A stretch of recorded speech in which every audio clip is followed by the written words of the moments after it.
Yo, what's up? Welcome back to another episode of the Source. Solid MLB Tuesday, 5-4 plus 0.26 units. Not exactly a monster, but hey, a quarter unit, I'll take that every night. It's 1.5 units a week. We can live on that. It's Wednesday, so it's a getaway day, a lot of day games. So the live show is going to be at 11 a.m. Eastern time instead of 4. So if you want to catch the live show, that'll be 11 a.m. Eastern time. We're going through 4 games in this video, just 4, but like I said, to hear all 15, join the live show. So let's get into it. Welcome to the Source. The Source. Source. Hey, get the Source. First up, Rockies at Pirates. Mr. Zenzatella's pitching against Rich Hill. Pirates open up as favorites somehow, minus 150. Total opens up at 9. Let's take a quick look at the spreadsheet. According to the model, after 5 innings, we're looking at 4-1 Rockies. Final score 5-2 Rockies. This one's simple for me. Just fade the Pirates. This team cannot score runs. I mean, they continue to prove it night after night. Pittsburgh has now scored 12 combined runs in the last 9 games. Yes, you heard that correctly. 12 runs in 9 games. In case you guys aren't numbers people, that's 1.33 runs per game. The offense is non-existent. Also, Rich Hill's on the mound. He's always down for a good fade. So at the plus money price, this Rockies lineup hasn't been bad. Give me Colorado money line at plus 135 next game. Detroit at Cleveland. Erod is pitching. Eduardo Rodriguez versus Peyton Battenfield. Cleveland opens up as minus 140 favorites. Total opens up at 8. Let's take a quick look at the spreadsheet. According to the model, after 5 innings, we're looking at 2-0 Tigers.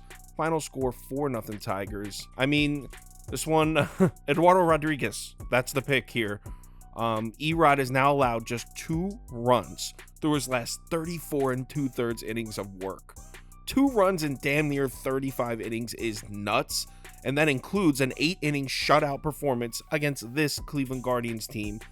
I know some people might be hesitant to back him, Cleveland having just seen him, but I mean, we just saw Eduardo Rodriguez pitch against the Orioles back-to-back games, a team that is notorious for hitting left-handed pitching, and he blanked them. He held him to 1 run in the rematch. So I have no problem backing this dude in his second appearance against this Cleveland team. The Guardians bats are just non-existent.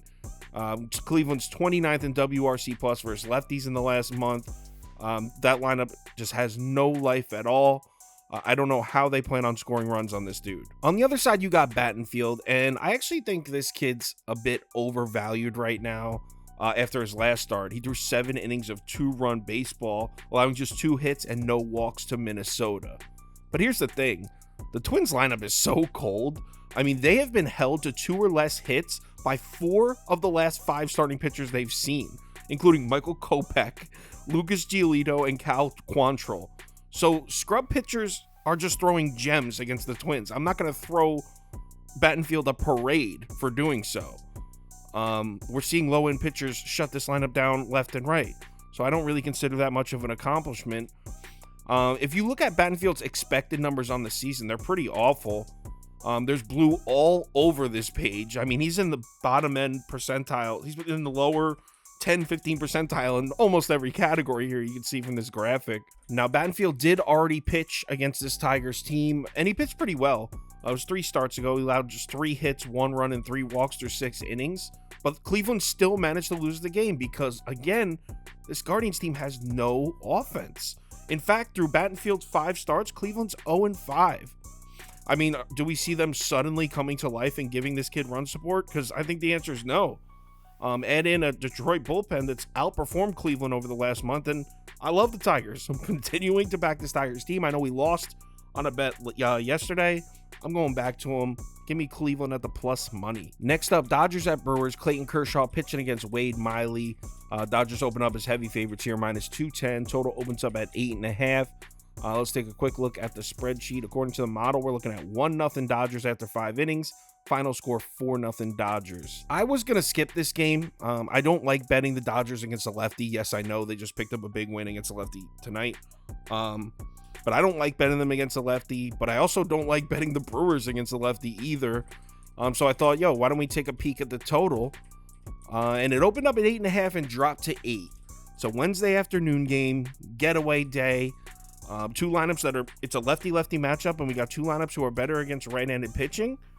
I think I'm down to play an under here. I'm not making a final decision yet, but I'm looking first 5 under 4.5 or the full game under 8.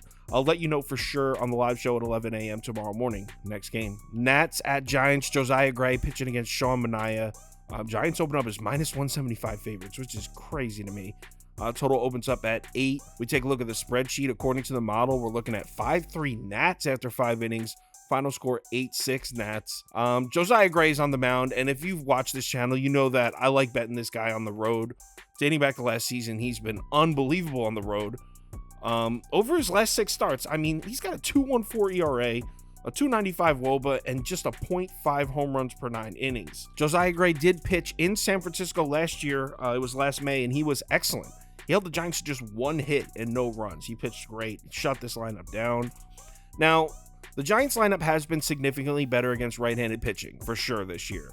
That being said, we just saw Jake Irvin hold them to scoreless 6 1/3 innings, despite it being his second career start. So I'm definitely confident backing Josiah Gray here.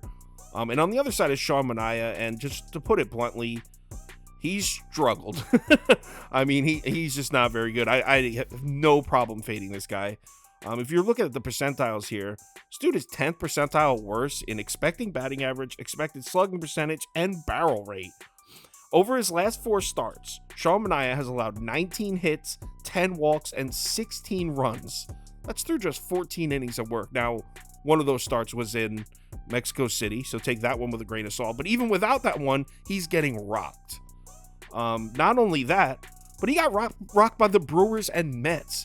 2 lineups that just do not hit left-handed pitching. I don't know how I could possibly have confidence in this dude, putting my money on him.